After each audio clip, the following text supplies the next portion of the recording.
నమస్కారం, వార్తలకు స్వాగతం. ముందుగా ముఖ్యాంశాలు.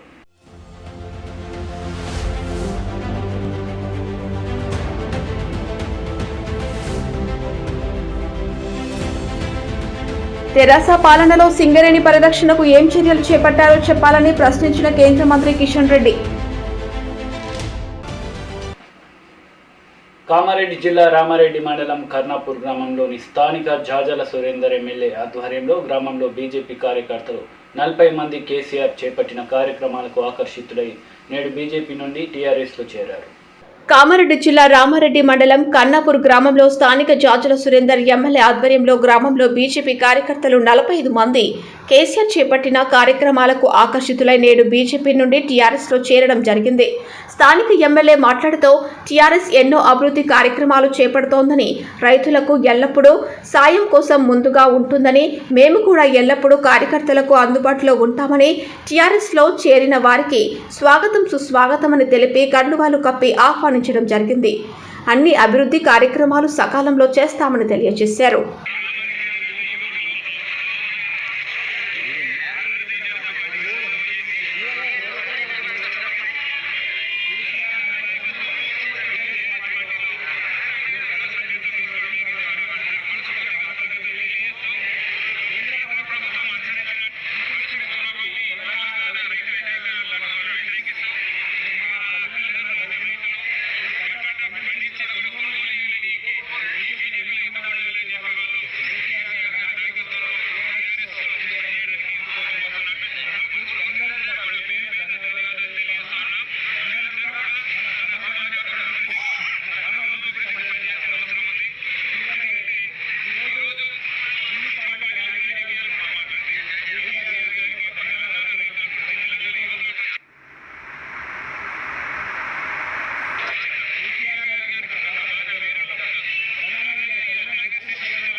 సిఐటియు జిల్లా కార్యాలయంలో ధన్వాడ యూనియన్ జిల్లా విస్తృత సమావేశం నిర్వహించారు.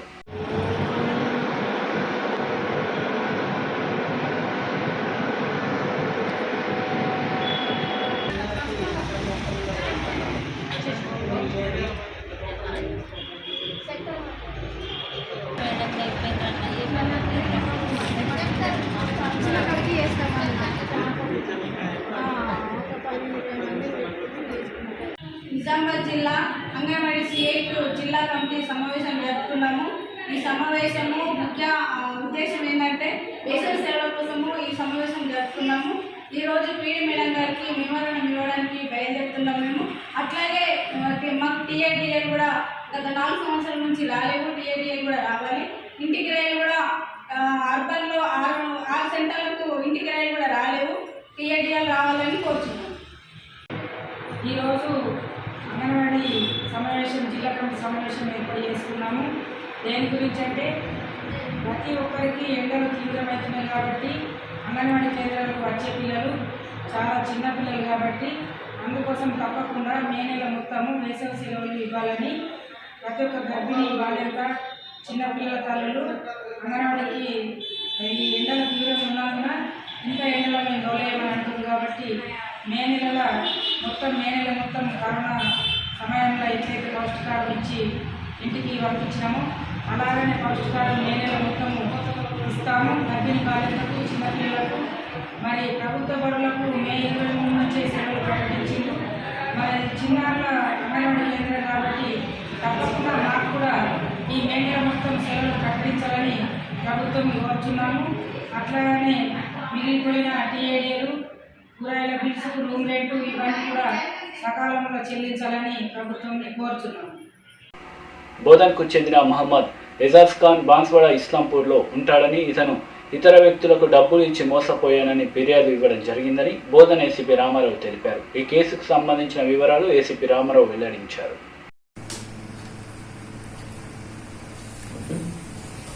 ఈ నెల 18వ తారీఖు నాడు ఉదయం 12 గంటలకి బోధన్ టౌన్ పోలీస్ స్టేషన్లో మహమ్మద్ ఎజాజ్ ఖాన్, ఇతను వయసు 27 సంవత్సరాలు, మన బాన్స్వాడలోని ఇస్లాంపూర్లో ఉంటాడు.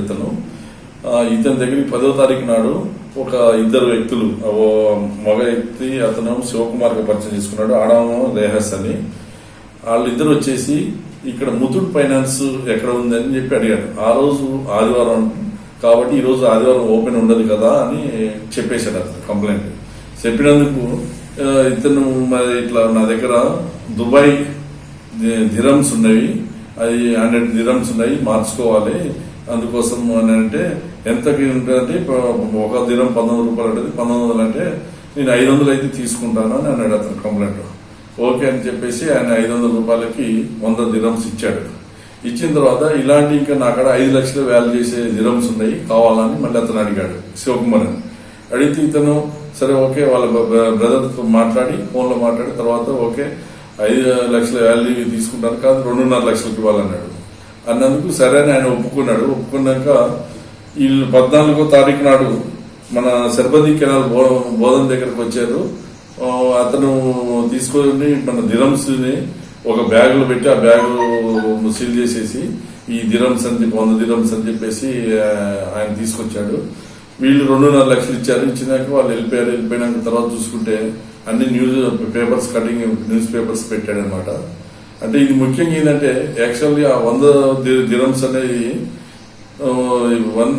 5 లక్షల రూపాయలు అంటే 19 లక్షల రూపాయల వాల్యూ గల దిరమ్స్ ని 2.5 లక్షలకే కావాలన్నాడు ఇతను. అంటే వాళ్ళు కూడా మోసం చేసే ఉద్దేశంతో కాబట్టి ఫస్ట్ ఇచ్చింది ఒరిజినల్ ఇచ్చారు, అది చూపించుకున్నారు కూడా. కానీ తర్వాత అది ఎర్ర వేసేసి వీళ్ళు 2.5 లక్షలు తీసుకుని కొట్టేసుకుని వెళ్ళిపోయారు. పోయిన తర్వాత అతను కంప్లైంట్ ఇచ్చి ఆ కంప్లైంట్ మీద మా బోధన్ టౌన్ పోలీసు వాళ్ళు కేసు కట్టి ఇన్వెస్టిగేట్ చేశారు. టౌన్ పోలీసు మా ప్లస్ సిపి గారి ఆఫీస్ ఉన్న టెక్నికల్ టీము వరంగల్ వాళ్ళు కూడా ఇలాంటి కేసు సిమిలర్ అయ్యి వాళ్ళు కూడా ఇన్వెస్టిగేట్ చేశారు. అందరు చూస్తే తర్వాత అతను ఈ గ్యాంగ్ పశ్చిమ బెంగాల్ గ్యాంగ్ లెక్క తేలింది. వీళ్ళు కొన్ని గ్రూపులుగా తయారై ఆంధ్ర అండ్ తెలంగాణలో ఎక్కువ చేస్తున్నారు ఇలాంటి కేసులు. అంటే తక్కువ అమౌంట్ కి ఫారిన్ కరెన్సీ ఇస్తాం అనేది పేరు చెప్పేసి మోసం చేయటం.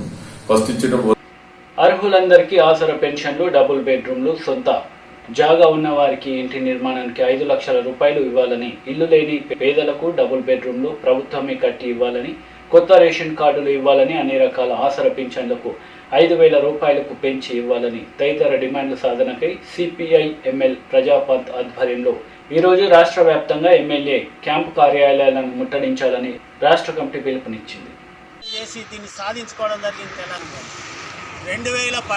2004 నుంచి ఇప్పటి వరకు కూడా ఇతర పార్టీలు, అంతకుముందు గతంలో ఉన్న పార్టీలు కనీసం సంవత్సరం 2 సంవత్సరాలకు ఒకసారి పేదవాళ్లను ఎంక్వైరీ చేసి ప్లాట్లు, ఇళ్ల స్థలాలు ఇచ్చేవాళ్ళు. కానీ వీళ్ళు వచ్చి మేము డబల్ బెడ్రూమ్లు కట్టిస్తాం అని చెప్పేసి హామీ ఇవ్వడం వల్ల అప్పటి నుంచి ఇప్పటిదాకా కూడా చాలామంది పేదవాళ్ళు ఇండ్లు లేక అసలు కిరాయిలతో సతమతమవుతూ కిరాయిలు కట్టలేక ఏళ్ల తరబడి నుంచి కిరాయి రూములలో ఉంటూ బతికెళ్ళదీస్తున్నారు.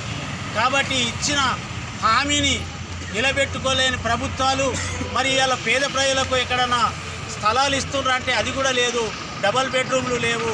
అట్లాగే మొన్ననే ఏదైతే ఇల్లు స్థలం ఉన్న వాళ్లకు ఎస్సీలకైతే 5,50,000 అన్నారు, అట్లాగే బీసీలకైతే 5 లక్షలు అన్నారు. ఆ మాట మార్చి మళ్ళీ 3 లక్షలకు తీసుకొచ్చిర్రు. మరి రేపు ఇది కూడా ఈ హామీ కూడా ఉంటుందా, నిర్వీర్యం చేస్తారా అనేది మనం తెలుసుకోవాల్సిన అవసరం ఉన్నది. చాలా కాలంగా ఒంటరి మహిళలు కావచ్చు, లేదా మోదగాలు ఉన్నోళ్ళు కావచ్చు, లేదా అనేక రకాలుగా మరి బీడీ కార్మికులు 2014 కటౌట్ డేట్ పెట్టిరు. 2019 నుంచి 9 లక్షల మంది అమలు అయ్యి కూడా ఆ పింఛన్లు ఇవ్వడం లేదు. ఇప్పుడు ఇస్తున్న పింఛన్ కూడా ఇవాళ 25 తారీఖు ఇప్పటికి కూడా ఆ పింఛన్లు ఇవ్వడం లేదు. కాబట్టి ప్రభుత్వం ఏదైతే హామీ ఇచ్చిందో దాన్ని నిలబెట్టుకోవాలని చెప్పేసి ప్రధానంగా రేషన్ కార్డులు కావచ్చు, ఆసరా పింఛన్లు కావచ్చు, ఇళ్ల స్థలాలు కావచ్చు, డబుల్ బెడ్రూమ్లు వెంటనే మంజూరు చేయాలని చెప్పేసి మరి సిపిఐ ఎమ్మెల్యేగా ప్రజాపంతగా మేము డిమాండ్ చేస్తున్నాం ప్రభుత్వాన్ని. జిల్లా నాయకులు, మన కానకంపేట్ సొసైటీ చైర్మన్ మిద్దె నరేంద్ర అన్నని మాట్లాడాల్సిందిగా కోరుతున్నా. ఈరోజు రాష్ట్ర వ్యాప్తంగా ఉన్నటువంటి పేద ప్రజలందరూ కూడా డబుల్ బెడ్రూమ్లు ఇస్తామని చెప్పేసి, అట్లాగే రేషన్ కార్డు లేని వాళ్ళందరూ కూడా రేషన్ కార్డులు ఇస్తా అని చెప్పేసి, సొంత జాగాలు ఉన్నటువంటి వారికి ఇండ్లు కట్టుకోవడానికి 5 లక్షలు ఇస్తా అని చెప్పేసి, ఈ పెన్షన్స్ కూడా 65 సంవత్సరాలు ఉన్నటువంటి దాన్ని 57 సంవత్సరాలు తగ్గించి ఇస్తామని చెప్పేసి 2018 నవంబర్లో జరిగినటువంటి అసెంబ్లీ ఎన్నికల సందర్భంగా మన రాష్ట్ర ముఖ్యమంత్రి గారు హామీ ఇవ్వడం జరిగింది. ఇప్పటికి 3 సంవత్సరాలు దాటింది, ఇంతవరకు ఈ పెన్షన్స్ ఇవ్వలేదు, వీటిని అమలు చేయలేదు, ఇచ్చినటువంటి హామీలను అమలు చేయలేదు. ముఖ్యంగా రాష్ట్రంలో ఉన్నటువంటి బీడీ కార్మికులు అతి తక్కువ వేతనాలతోని అతి తక్కువ పని దినాలు లేక తీవ్ర ఇబ్బందులకు గురవుతున్నారు. అలాంటి బీడీ కార్మికులందరికీ కూడా 2014 ఫిబ్రవరి 28వ తారీఖు కట్ ఆఫ్ డేట్ పెట్టి ఆ రోజు చట్టం చేసి మొదటిసారి ఈ జీవన భృతిని అమలు చేసిర్రు. ఆ కట్ ఆఫ్ డేట్ని 2014 28 ఫిబ్రవరిని కట్ ఆఫ్ డేట్ని తొలగించాలని గత అనేక సంవత్సరాలుగా 6 సంవత్సరాలకు పైగా అనేక ఆందోళనలు బీడీ కార్మికులతోని యూనియన్ తరఫున పోరాటం చేసినప్పటికీ ఇంతవరకు కూడా కట్ ఆఫ్ డేట్ తొలగించలేదు. తిరిగి 2018లో ఎన్నికల సందర్భంగా మళ్ళీ చెప్పడం జరిగింది. 2019లో రాష్ట్ర మంత్రివర్గం తీర్మానం చేసింది, ఖచ్చితంగా కట్ ఆఫ్ డేట్ తొలగిస్తున్నాం అని చెప్పి తీర్మానం చేసి దీన్ని అందరికీ కూడా వర్తింపజేస్తాం, జీవన భృతి అందరికీ ఇస్తామని చెప్పారు. కానీ ఇంతవరకు 3 సంవత్సరాలు దాటింది, అయినప్పటికీ అమలు చేయడం లేదు. ఇది చాలా అన్యాయమైనటువంటిది. ప్రజలందరూ కానీ కార్మికులు కానీ తీవ్ర ఇబ్బందులకు గురవుతున్నారు. కాబట్టి రాష్ట్ర ప్రభుత్వం వెంటనే ఎన్నికల్లో ఇచ్చినటువంటి హామీ ప్రకారం పేద ప్రజలందరికీ కూడా డబుల్ బెడ్రూమ్లు ఇవ్వాలని చెప్పేసి, రేషన్ కార్డులు ఇవ్వాలని చెప్పేసి, బీడీ కార్మికులందరూ కూడా జీవన భృతిని అమలు చేయాలని చెప్పేసి, ఎలాంటి ఆంక్షలు లేకుండా బీడీ కార్మికులందరూ కూడా ఇవ్వాలని చెప్పేసి ఈ సందర్భంగా మేము రాష్ట్ర ప్రభుత్వాన్ని. ఆత్మహత్యలు చేసుకున్న సంతోష్ పద్మల కుటుంబానికి న్యాయం చేయాలని హైకోర్టు సిట్టింగ్ జడ్జి చేత విచారణ జరిపినప్పుడు మాత్రమే వాస్తవాలు బయటకు వస్తాయని, అధికార పార్టీ నాయకులకు ఈ కేసుతో సంబంధం ఉండడం వల్ల పోలీసుల చేత విచారణ జరిగితే న్యాయం జరగదన్నారు ఐవీఎఫ్ కామారెడ్డి జిల్లా అధ్యక్షుడు విశ్వనాథుల మహేష్ గుప్తా. హైకోర్టు సిట్టింగ్ జడ్జితో విచారణ జరిపించాలి. మానవ హక్కుల కమిషన్ ఆశ్రయిస్తాం. ఆత్మహత్యలు చేసుకున్న రామాయణపేట ఆర్యవైశ్యులకు న్యాయం చేయాలి. కేసును పక్కద్రోవ పట్టిస్తున్న అధికార పార్టీ నేతలు, టీఆర్ఎస్ పార్టీ నాయకుల వేధింపులు భరించలేక ఆత్మహత్యలు చేసుకున్న సంతోష్ పద్మల కుటుంబానికి న్యాయం చేయాలని హైకోర్టు సిట్టింగ్ జడ్జ్ చేత విచారణ జరిపించినప్పుడు మాత్రమే వాస్తవాలు బయటకు వస్తాయని, అధికార పార్టీ నాయకులకు ఈ కేసుతో సంబంధం ఉండటం వల్ల పోలీసుల చేత విచారణ జరిగితే న్యాయం జరగదన్నారు. ఈ సంఘటనకు సంబంధించి హైకోర్టు సమోటోగా ఈ కేసును విచారించాలని, అవసరమైతే హైకోర్టును సంప్రదించడానికి ఐవీఎఫ్ కామారెడ్డి జిల్లా అధ్యక్షుడు విశ్వనాథుల మహేష్ గుప్తా సిద్ధంగా ఉన్నామన్నారు. అధికార పార్టీ నాయకులు కొందరు ఇప్పటికీ కూడా కుటుంబ సభ్యులను బెదిరిస్తున్నట్లు దృష్టికి వచ్చిందని, బెదిరింపులకు భయపడే ప్రసక్తే లేదని, ఆ కుటుంబానికి న్యాయం జరిగేంత వరకు పోరాటం చేస్తామన్నారు. ఇప్పటికైనా టీఆర్ఎస్ ప్రభుత్వానికి ఏమాత్రం చిత్తశుద్ధి ఉన్నా హైకోర్టు సిట్టింగ్ జడ్జితో విచారణ జరిపించాలని డిమాండ్ చేశారు. ఆత్మహత్యలకు కారణమైన వారిలో ఇప్పటికీ అందరినీ అరెస్టు చేయకపోవడం సరికాదన్నారు. కుటుంబ సభ్యులు పేర్కొన్నట్లుగా ఈ కేసులో అనుమానితుడుగా భావిస్తున్న బాసం శ్రీనివాస్ పేరును కూడా కేసులో చేర్చాలన్నారు. తెలంగాణ రాష్ట్ర ఆర్యవైశ్య మహాసభ జిల్లా మహాసభ నాయకులు ఈ విషయమై ఇప్పటి వరకు స్పందించకపోవడం బాధాకరమన్నారు. ఆర్యవైశ్యులకు అండదండగా నిలవవలసిన నాయకులే వెనక్కి తగ్గడం సరికాదన్నారు. ఈ కార్యక్రమంలో ఐవీఎఫ్ జిల్లా ప్రధాన కార్యదర్శి గోవింద్ భాస్కర్ గుప్తా, ఐవీఎఫ్ జిల్లా కామారెడ్డి జిల్లా వాసవి సేవాదల్ ప్రధాన కార్యదర్శి, వివేకానంద కాలనీ ఆర్యవైశ్య సంఘం అధ్యక్షులు వలిశెట్టి లక్ష్మీరాజం, కస్తూరి నాగరాజు గుప్తా, ఐవీఎఫ్ సేవాదల్ చైర్మన్ బాలుగుప్తా, శివకృష్ణ, రాజు, నవీన్ ప్రసాద్లు పాల్గొనడం జరిగింది.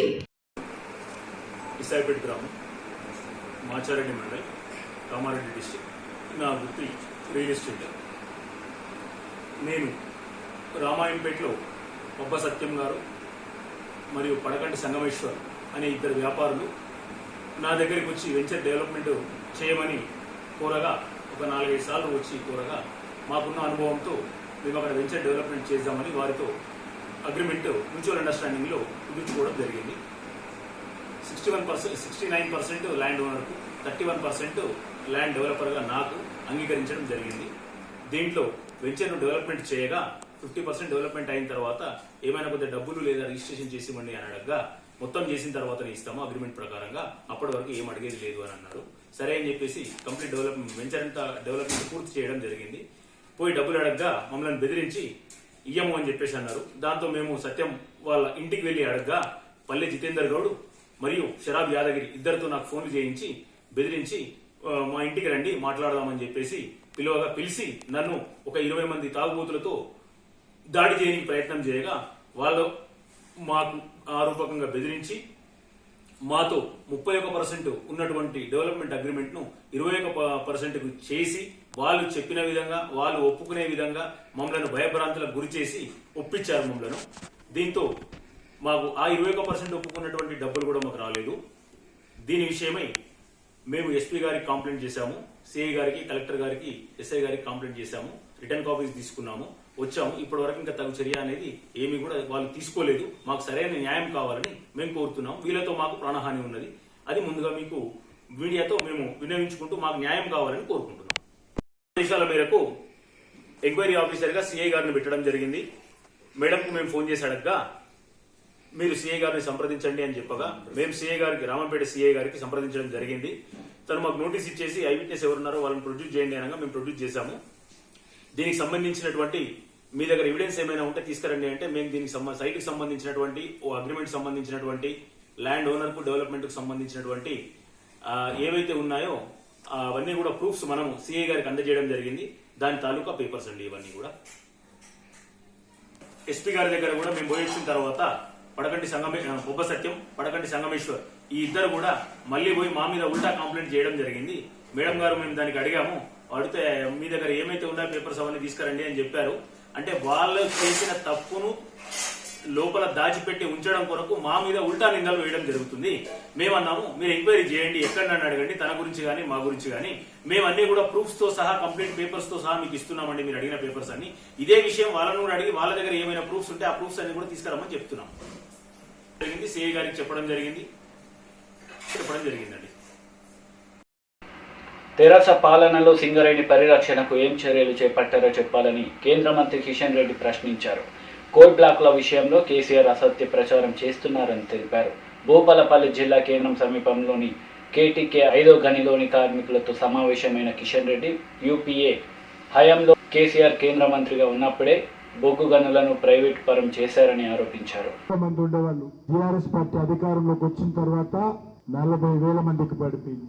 శాసనసభలో ఆ రోజు నేను అడిగితే చెప్పాడు, కార్మికులు రిక్రూట్మెంట్ చేస్తాను, కాంట్రాక్ట్ కార్మికులు ఎవ్వరు లేరు, ప్రతి కాంట్రాక్ట్ అన్ని జిల్లాలలో, సింగరేణి ఉన్నటువంటి అన్ని జిల్లాల్లో సూపర్ స్పెషాలిటీ హాస్పిటల్స్ పెడతా, ఆ సూపర్ స్పెషాలిటీ హాస్పిటళ్లలో కార్మికుల పిల్లలకు ఎంబీబీఎస్ సీట్లు ఇస్తా, ఓ గంటల తరబడి చెప్పాడు కేసీఆర్ గారు. ఒక్కటైనా హామీ జరిగింది అడుగుతా ఉన్నాను. ఆ రోజు కాంట్రాక్ట్ కార్మికుల జీతాలు 2,043 రూపాయలు ఉండేది. దాన్ని ఆ రోజు పెంచాలని డిమాండ్ చేస్తే 60 పెంచుకుంటూ వస్తా ఉన్నారు. నరేంద్ర మోడీ గారి నేతృత్వంలో కోల్ ఇండియాలో పనిచేస్తున్నటువంటి కాంట్రాక్ట్ కార్మికులకు రోజు 1,000 రూపాయలు ఇస్తాము.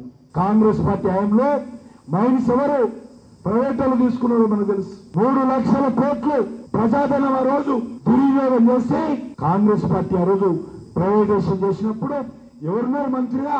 ఈ కేసీఆర్ లేడా? ఆ రోజు కేంద్ర ప్రభుత్వం అడుగుతా ఉన్నాం. కార్మిక మంత్రిగా ఉన్నాడు. ఆయన ఉన్నప్పుడే ఆ యొక్క ప్రైవేట్ వాళ్ళ కాంట్రాక్ట్ ఇచ్చిన విషయం వాస్తవం కదా?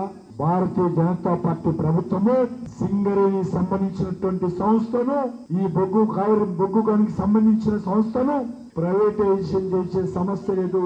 సింగరేణి విషయంలో ఒక కేంద్ర మంత్రిగా, ఒక కేబినెట్ మినిస్టర్ గా నేను మీ అందరికీ మనవి చేస్తా ఉన్నాను, సింగరేణిని ప్రైవేటైజేషన్ చేసే సమస్య లేదు.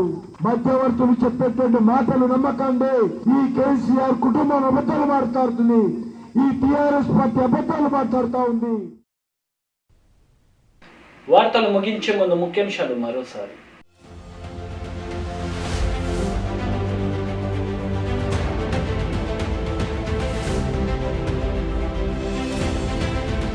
తెరాస పాలనలో సింగరేణి పరిరక్షణకు ఏం చర్యలు చేపట్టారో చెప్పాలని ప్రశ్నించిన కేంద్ర మంత్రి కిషన్ రెడ్డి.